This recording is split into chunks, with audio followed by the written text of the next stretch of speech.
Let's do one thing. I'm gonna ask AI to build a calculator. And here we can see it start typing a code. Same thing I'm going to ask ChatGPT.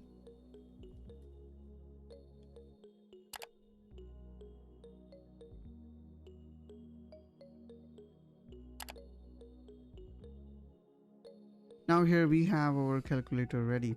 Let's also look at ChatGPT, which also kind of give us option to preview it. But what next? I mean, you eventually need to copy and paste this code somewhere. This is where Claude went a step further by offering you an artifact. So Claude not only simply write the code and give you option to preview it, but went a step further by offering option of publishing it. This is known as artifact. Now here you can build an app or a template and then you can publish and copy it. This feature is called artifact. And once you see it, you probably do not want to go back, especially when we want to create some kind of template. Now you can simply provide this link to anyone and that person can open it up. So let me open this in incognito, and then you still will see that this calculator is still working perfectly fine.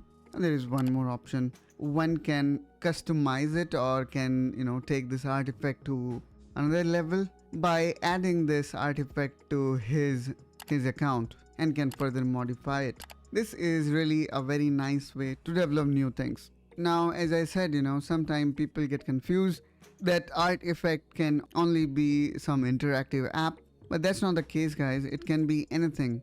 It can be a document. So let me actually take another example where I'm gonna ask Claude to write a professional resignation letter for a software engineer leaving for a startup in HTML format. So when I am specifically mentioning here that I need resignation letter in HTML format, this also kind of create an artifact of a document that can be published and can be modified accordingly. So we'll just wait for this artifact to be created.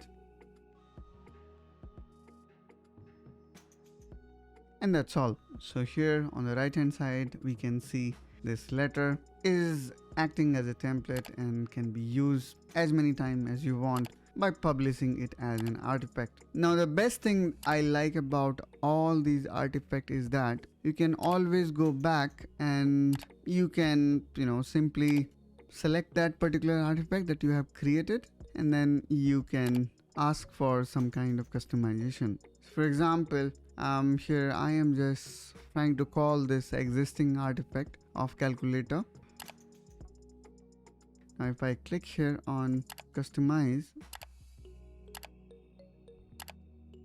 I can further ask, for example, I want the calculator in beige color. Okay, and now what we will see is the calculator changes.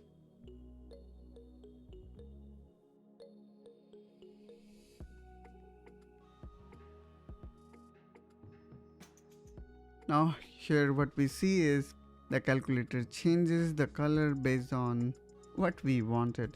Now if you want to go a further step up, what we can do is we can connect it to connectors, for example like Netlify or maybe Vercel, where you may able to publish this directly as an app without having any requirement of any code editor like VS Code. So that's all, guys, from my side in this video. Hope that now you understand the utilization, the meaning of artifact, why they exist, and utilization of them. Hope you find this video helpful and informational. If so, then please make sure you subscribe to Technaholic AI to see more such video, and let's catch each other in one such another AI related topics. Till then, you take care and bye bye.